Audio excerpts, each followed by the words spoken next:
This is a magnoflux experiment to show you that photons of light are three-dimensional and occupy just a tiny area of very, very flat space that can be reduced almost to a straight line.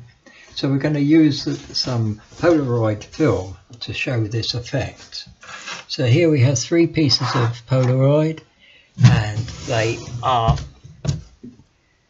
one of them is at 45 degrees, this one is vertical, and this one is horizontal. So if we shine a polarized laser beam through, we can see the light goes through, and half of it is reflected off the front beam. If we then put a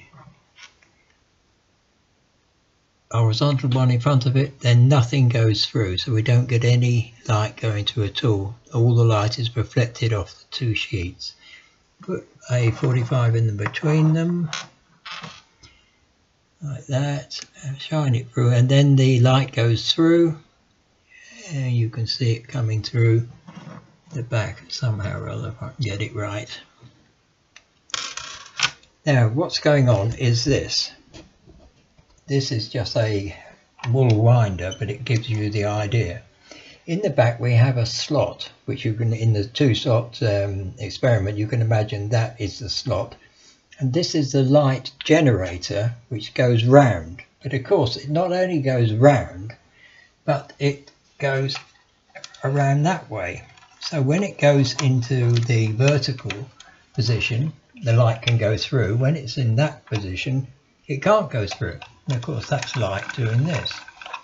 Now if we now look at to see what happened with Feynman, Feynman managed to do the experiment to produce the quantum light by using an electron and positron and attracting them forward.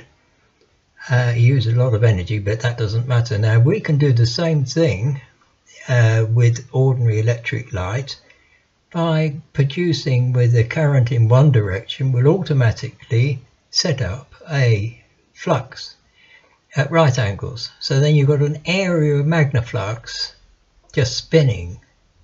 Now if you then attract that forward with a voltage, then you'll get power and energy. So what is a photon is in fact controlled by the induced magnon.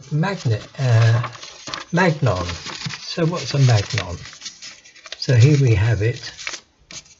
So a magnon is just a magnet that's cut in the middle, and on each side you've got spinning flux. So you've got spinning flux on the south pole going anti-clock, spinning flux on the north pole going clock.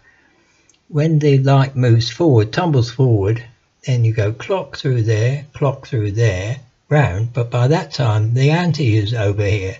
Anti-clock, anti-clock, back to the beginning. So it has two cycles to get back to the beginning, but it's cancelled out all the magnetic side of it. And that is where you see magnoflux coming in. So at the heart of every photon is a magnon, and the heart of every magnon is an area of magnoflux spinning energy. Anyway, thank you very much for watching.